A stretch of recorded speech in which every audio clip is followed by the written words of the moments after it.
Thời gian phơi như thế này là đủ rồi các bạn. Đấy, các bạn hãy nhớ. Đấy, nó phải có cái thớ dài kiểu này. Hương vị rất là thơm. Thơm mùi của ngũ vị hương, mùi của hành tỏi. Ôi, ngon lắm các bạn.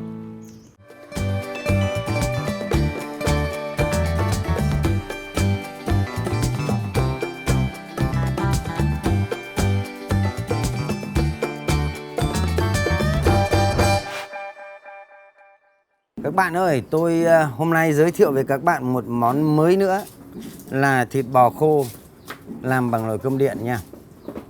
Ta sẽ dùng bằng nồi cơm điện để ta sẽ tẩm ướp tất cả, sau đó ta dùng bằng cái nồi đó ta đun nha. Bây giờ trước tiên để làm cái món này thì tôi phải khía theo một đường này. Ta đừng khía theo cái đường mà thái để xào, mà ta phải chơi đúng bằng cái đường này để về sau ta xé cho nó dễ nha các bạn nha. Đây là nguyên liệu có thịt bò là chính các bạn ạ. Kèm theo có sả, tỏi, gừng, hành khô và ớt. Đây là bột ớt, đây là bột điều, đây là đường, đây là muối gia vị và đây là bột ngũ vị hương, đây là hạt tiêu và đây là dầu hào và dầu ăn. Trong đó ta có gừng này nhá, gừng là để ta sẽ lót đáy nồi các bạn ạ. Ta thái miếng. Còn tỏi ta phải giã và sả ta cũng thế. Bây giờ tôi đi làm cái món này để ta tẩm ướp. Tôi sẽ lấy chày này giã luôn. Đấy, giã luôn xong rồi sau ta sẽ thái thật nhỏ để ta tẩm ướp. Tẩm ướp thì ta cho luôn vào nồi các bạn. Ta cho vào cái xoong này là tẩm ướp rất là hợp lý. Ta tẩm ướp cái món bò khô này thì các bạn nhớ là phải dùng nhiều tỏi nhá. Và ớt cũng nhiều đấy các bạn ạ.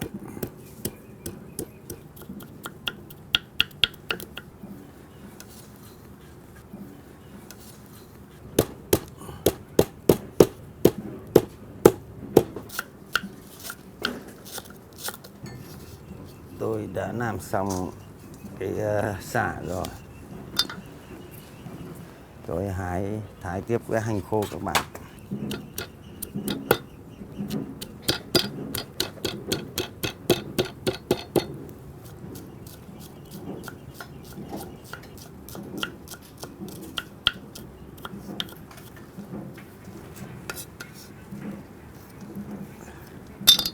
Bắt đầu từ thái thịt bò để tẩm ướp nha các bạn nha.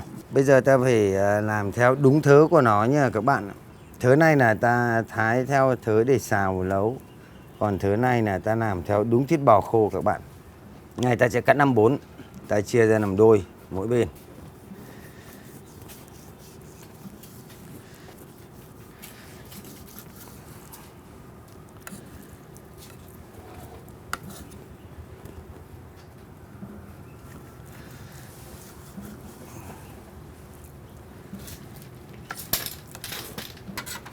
Bây giờ tôi phải cho các gia vị vào trong này đã. Trước tiên tôi phải cho ớt. Bột ớt các bạn nhớ là cái món này là phải nhiều ấy nha, cả ớt quả nữa các bạn. Tôi cho cái bột này là bột điều. Tôi cho đường. Các bạn nhớ chỉ cho một chút muối gia vị nha. Đến hạt tiêu. Các bạn cho ngũ vị hương. Cuối cùng là tôi cho coi như thế là dầu hào. Các bạn nhớ là dầu hào cũng hơi đậm đậm đấy.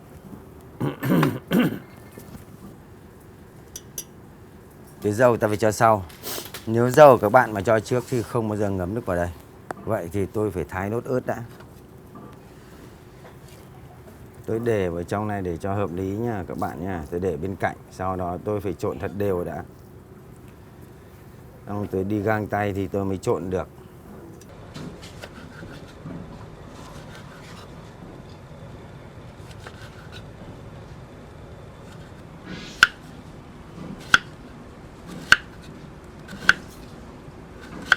Tôi đã thái ớt xong rồi các bạn nhá. Tôi thái ớt để tôi sẽ trộn vào đây để tẩm ướp. Thế thì bước cuối cùng là tôi thái gừng để tôi lót xuống đáy nồi các bạn ạ. Vậy tôi đã thái xong rồi. Bây giờ tôi đi tẩm ướp nha, tôi trộn tất cả các gia vị.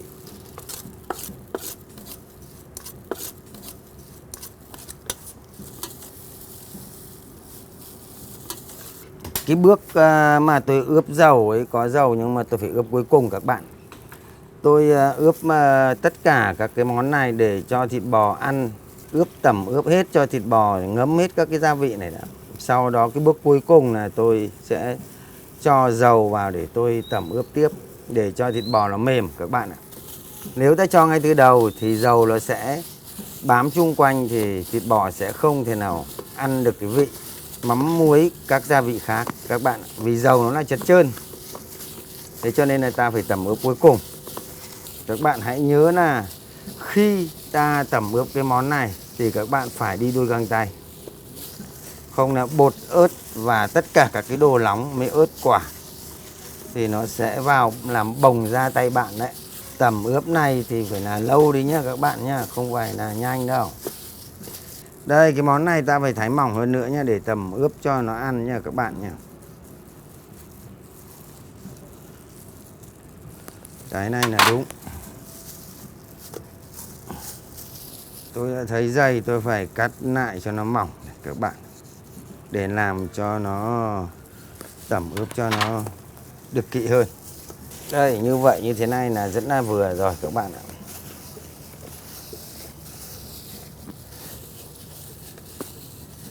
Đấy các bạn tẩm ướp phải bóp cho nó kỹ nhá. Sau bước cuối cùng ta mới cho dầu. Các bạn mà cho dầu trước là nó không ăn gia vị đâu. Dầu nó là cái chất chuột hết. Cuối cùng ta mới cho dầu để làm cho thịt bò nó mềm mà thôi.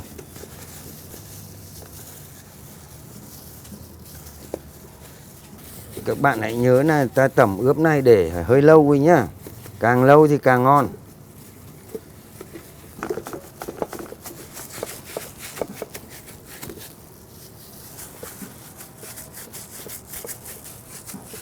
Như vậy là tôi đã ướp xong cái món gia vị. Bây giờ tôi chỉ có tưới dầu lên đấy nhá các bạn nha.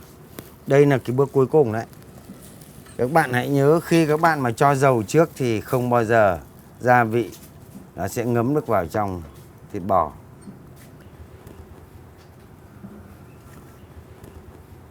Nó đã thấm được đầy đủ các gia vị rồi tôi mới cho bước cuối cùng là bước dầu.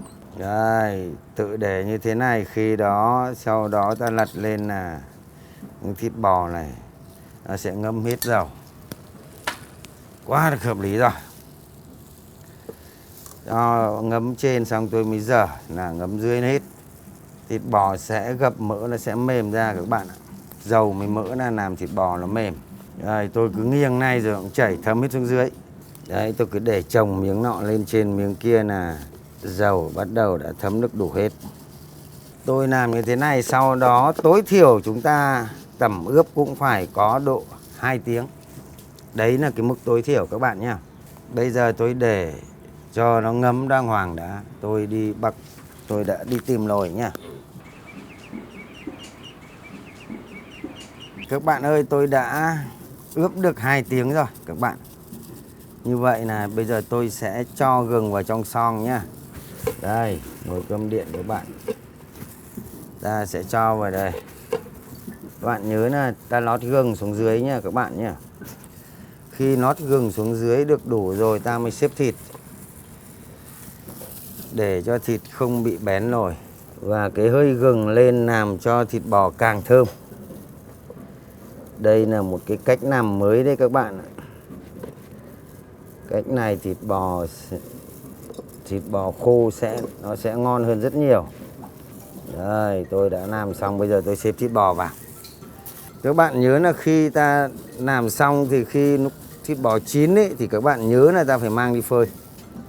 Đây, các bạn xếp đàn đều ra. Thịt bò này là thái đã tương đối là đều rồi, mỏng đều rồi các bạn. Các bạn nhớ là cái ướp này là ta để lên trên phủ trên mặt nha. Chứ ta không được cho xuống đáy rồi. Như vậy là xong các bạn. Bây giờ tôi sẽ bật điện các bạn nha. Đây, các bạn nhớ là khi bật điện các bạn kiểm tra đèn. Có đèn rồi các bạn. Các bạn nhớ là khi ta cho vào nồi là ta phải lót đầy đủ gừng xuống dưới. Ta bật điện lên, ta phải kiểm tra điện xem là bếp đã vào điện chưa. Khi bếp vào điện rồi thì ta nhớ rằng là ta chỉ tính đến, ta nhìn đồng hồ là vào tầm khoảng 20 phút là các bạn sẽ bỏ ra nha để đem phơi. Bây giờ tôi sẽ ngồi giải lao để chờ đủ thời gian là ta sẽ bỏ ra đem phơi các bạn.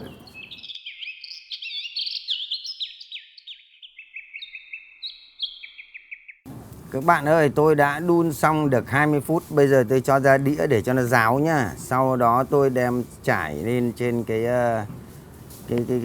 tôi phơi. Ui, rất thơm các bạn. Thơm lắm là thơm. Đấy, thịt đã được coi như thế, nó cho vào nồi chín rồi các bạn. Rất là ngon.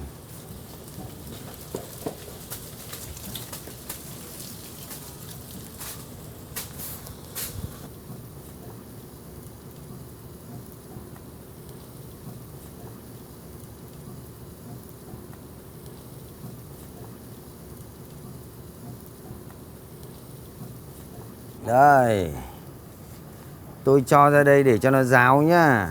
Các bạn đã thấy không? Nó xéo xéo, nó xém rồi đây này các bạn. Nó xèo xám này. Đây tôi cho lên cái này tôi phơi các bạn. Đây, các bạn nhìn thấy chưa? Nó chỉ rơi các cái tẩm ướp thôi chứ nó cũng ráo hết rồi. Bây giờ những cái gia vị này tôi sẽ để lên trên chốc để cho nó có độ bám của nó. Đây là cái hương vị rất là thơm.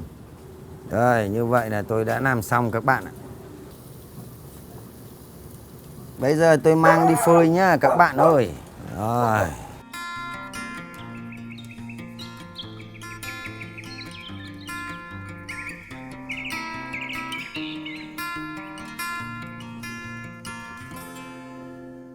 Bạn ơi, tôi phơi được 2 nắng rồi các bạn ạ. Nhưng mà trời nắng thì nó hơi yếu. Nhưng mà được rồi, tôi phơi thêm một quãng độ 2-3 tiếng nữa nhá. Bây giờ tôi lật này. Tôi thấy nó được rồi đấy. 2-3 tiếng nữa thì là rất là ngon đây. Đây, tôi phơi được rồi các bạn ơi. Tôi sẽ cho lên đĩa. Thời gian phơi như thế này là đủ rồi các bạn ạ.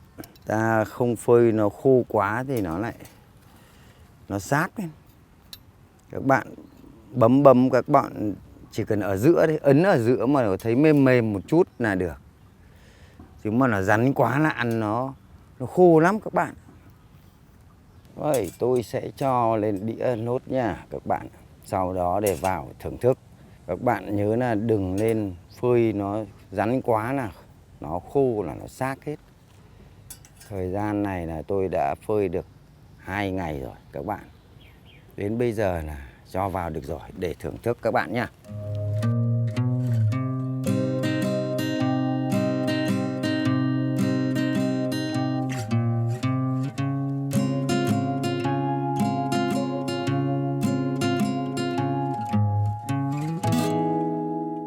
Đây các bạn ơi, tôi đã làm xong cái món thịt bò khô vào nồi cơm điện nhá. Các bạn hãy nhớ là dùng nồi cơm điện cứ thế ta để gừng vào. Sau đó ta xếp thịt bò lên, ta sẽ bật điện. Làm cái môn thịt bò khô này thì thời gian nó cũng có cái hơi bị tốn thời gian một chút các bạn ạ. Các bạn hãy nhớ là ta tẩm ướp là phải 2 tiếng. Các bạn hãy nhớ như thế, cho nên nó hơi tốn thời gian. Sau khi ta tẩm ướp xong rồi thì ta phải đem phơi nắng các bạn ạ. Thì nó mới có cái độ của nó là nó hồng, màu nó đẹp hơn. Đấy, ta phơi khô nếu mà trời nắng to thì là 1 ngày là ta sẽ làm xong. Ta thỉnh thoảng phải dở lên dở xuống khi ta đi phơi. Còn khi trời mà nó mát rời mà nắng nó yếu thì ta phải phơi là 2 ngày. Nghĩa là các bạn thăm miếng thịt bò khi nào mà các bạn ấn ở giữa mà cảm thấy nó còn một chút độ mềm thì ta lên thôi.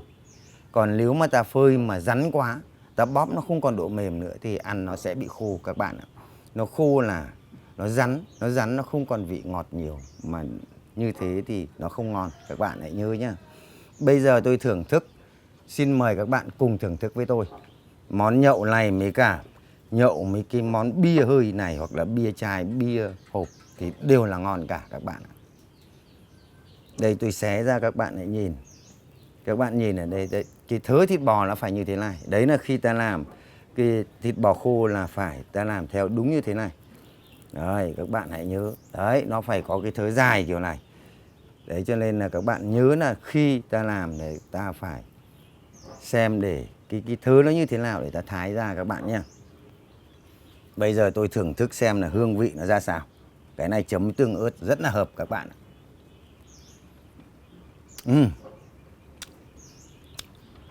Ngon lắm các bạn ạ.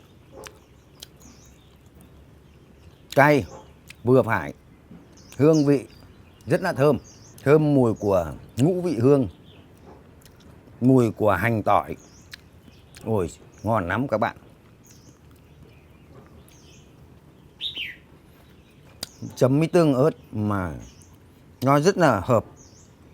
Tôi ăn tôi thấy rằng mê ly đấy các bạn. Làm cái này nó chỉ tốn thời gian thôi, còn ăn thì cực kỳ là ngon. Xin chân thành cảm ơn các bạn đã theo dõi. Trong cái vấn đề này thì tôi cũng rất là phấn khởi vì được các bạn động viên.